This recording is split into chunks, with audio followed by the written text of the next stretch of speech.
tempted as we may be to wax humorous about the automotive aberration that is the Kia K900, we're not going there. As an automaker, Kia may have been regarded as an easy joke at one time, but no one's laughing now. And you know what they say about making the same mistake twice. But the K900 isn't quite yet. It's merely an okay car playing in a field that's full of far better alternatives wearing more prestigious badges. Kia's entire US history is one of introducing not-quite-there products at a bargain price, then incorporating the resulting feedback into improvements for each succeeding generation until, whoa, where did all those sales come from? For now, then, regard the K900 as Kia's first toe in more luxurious waters. Its primary purpose here is to occupy a space in the showroom, telling those shopping $18,000 Souls and $30,000 Optimas that, when they're ready for a leather-lined $60,000 Luxo sedan, they can come back to Kia for that, too.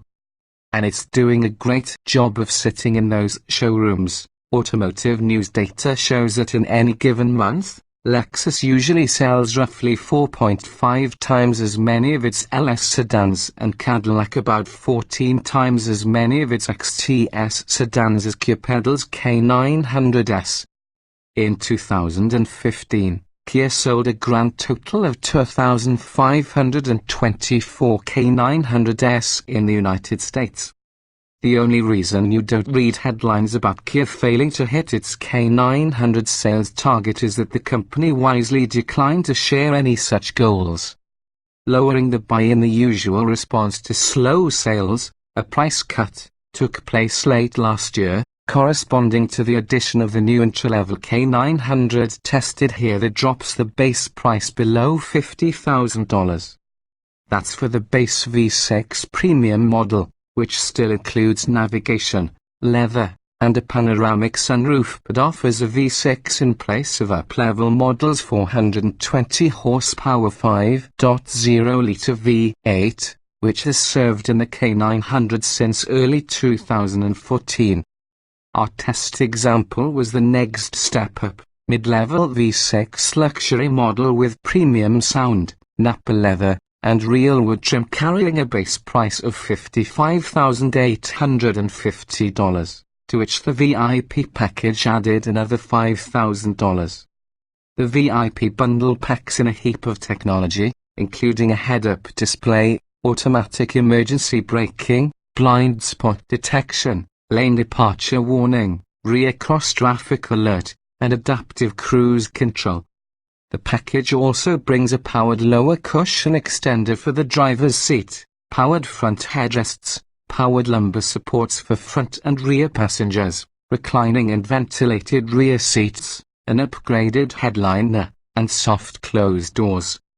In usual Kia fashion, it's a lot of car for $60,850.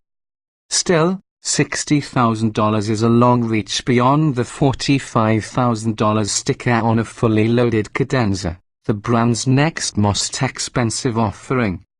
For 2016, the two V8 trim levels were condensed into a single luxury model that starts at $62,850.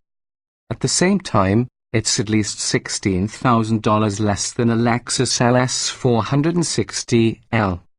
The V6 gets this extra-large, 4,455-pound machine up to 60 miles per hour in 6.2 seconds, only 0.7 longer than it took with the V8, being 209 pounds lighter no doubt helped.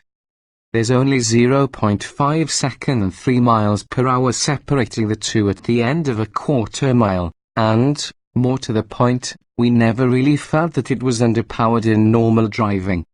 It is not appreciably slower than the heavier, more powerful AWD version of the Lexus LS 460F Sport we've also tested. All that said, we must have been tromping the gas pedal pretty hard, because we averaged only 18 miles per gallon in mixed city and highway driving. That's the same as we extracted from the V8 in the aforementioned short-term test, and 3 miles per gallon worse than we recorded for our long-term, 40,000 mile V8 test car, which did a lot more long-distance highway trips. In theory, the V6 should be less thirsty, earning EPA ratings of 17 miles per gallon city and 26 highway versus the V8's 1,523 scores. In reality, we ran the V6 harder during our use. Also, in theory, this gear's 0.84 grams skid pad rating and 166-foot stopping distance from 70 miles per hour suggest a car you could enjoy driving on an interesting country lane. Not so much, though. As with our long-termer, this test car lacked any sense for steady, straight-ahead travel, wanting constant small steering corrections even on flat, straight highways. That's not hard, just tiresome. There's lane departure warning, but that just tells you the car has gone astray again. It really wants slack keeping assist, with automatic steering correction. This car sells better in markets where the owners mostly ride in back and pay someone else to wrestle with their K900's laissez-faire directional stability. We came in from one drive through gusty crosswinds saying, it's the first car we ever wished would drive itself.